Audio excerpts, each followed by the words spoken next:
Hey, I'm Mrs. Sordiff. And I'm Mrs. Wynn. And you're you're watching The UpRoar.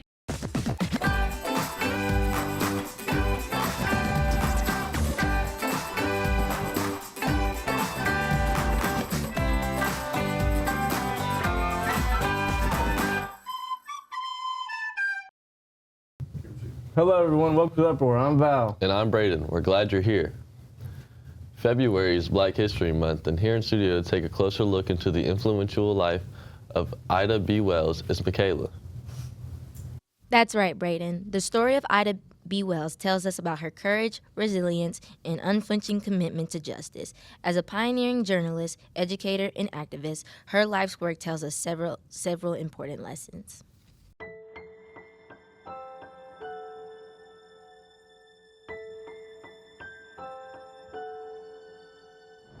Exposing the horrors of racism in the American South wasn't easy, but investigative journalist Ida B. Wells made it her mission. Ida was born into slavery in 1862. After the Civil War, her family gained their freedom. Ida came of age during Reconstruction, a period of hope. But when she was 16, Ida's parents and baby brother tragically died in a yellow fever epidemic. At first, Ida cared for her younger siblings, but eventually moved in with her aunt in Memphis, Tennessee, where her career in journalism began. In 1889, Ida bought a share in the Memphis Free Speech and Headlight, becoming the first female co-owner and editor of a black newspaper in the United States. Her goal was to create material about black people for black people. On March 9, 1892, a racist white mob lynched Ida's friend Thomas Moss and two of his colleagues. Thomas had run a successful grocery store, which the white people found threatening. Motivated by the horrific murder of her friend, Ida channeled her fear and anger into her work and started a crusade against lynching in America. It made Ida a target. When she wrote an editorial arguing that white women could, in fact, be attracted to black men, challenging a key myth that racists used to justify their actions, a mob burned down her office, forcing Ida to flee to the north. There, Ida continued to raise awareness about the extent of lynching in America, something many people in the North simply did not know about. She documented 728 lynching cases between 1884 and 1892, wrote pamphlets to share her findings across the country, and in 1922 publicly supported an anti-lynching bill that went before Congress. Nearly a century later, Congress continues to debate legislation to make lynching a federal crime. As of 2019, only the House of Representatives had passed the bill. By using her pen to arouse the conscience of America, Ida B. Wells helped to expose racism and injustice and remains an inspiration to journalists everywhere.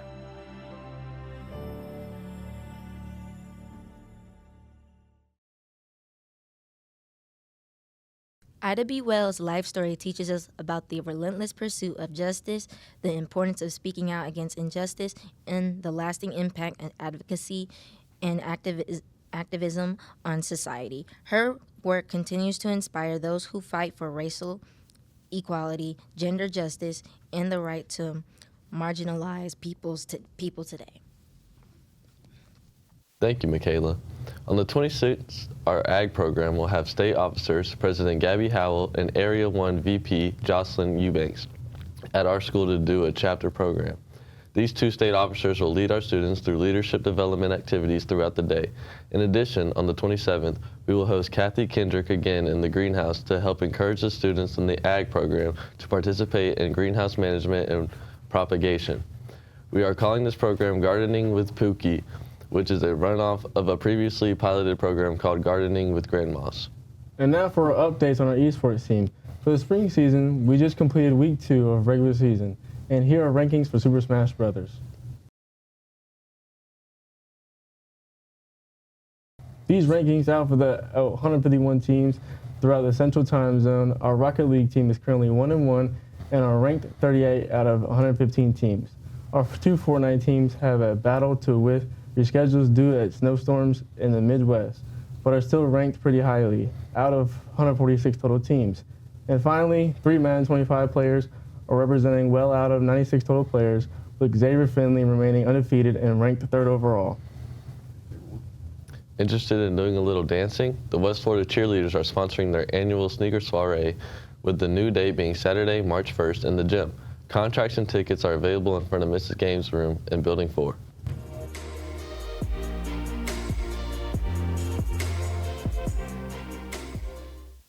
Well, Jackson, it's been cold lately. Is there a chance of spring break weather coming back? Well, the weather certainly is looking warmer this week. We're starting off the week at 69, which is a lot warmer than it was this week. Then throughout the rest of the week, we're looking at 73, 72 on Wednesday and Tuesday. It's going to get chillier on Thursday and Friday, though, getting to 65 and 68. That's all for weather. Back to you, Val.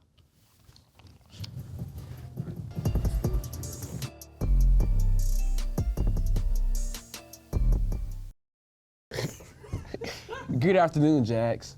This past Tuesday, both our girls and boys traveled to face off against South Walton. The boys lacrosse team will face off against the Pensacola Tigers on Wednesday and Catholic on Thursday, while the girls will play against Pensacola Tigers on Wednesday, and at the end of the week, they play Tate on Friday. Our track team traveled to Emerald Coast last Saturday. The track team will have another meet this Saturday at Pine Forest. The boys' baseball team started off their season hot with a 4-game winning streak. They played Pine Forest and Walton last week. This week, with several games to start it off, they will play Tate on Tuesday, Navarre on Wednesday, and at the end of this week, they will face off against Gulf Breeze on Friday. The softball team is starting off their season this week, hoping to come out strong just like the boys. They will go against Fort Walton Beach on Tuesday, Niceville on Thursday, and Tate on Friday. Come out and support our Lady Jacks and start their season right. We hope to see you all coming out supporting our Jags. That's all for this week. I'm your sports specialist, Andre, and this is Jag Sports. Remember to check out our YouTube channel to catch up on previous episodes at WFHS UpRoar Media and our bonus content on UpRoar Plus. That's all we have for today. Don't forget, only 15 more days of school days until spring break. From all of us at the UpRoar, have a great day.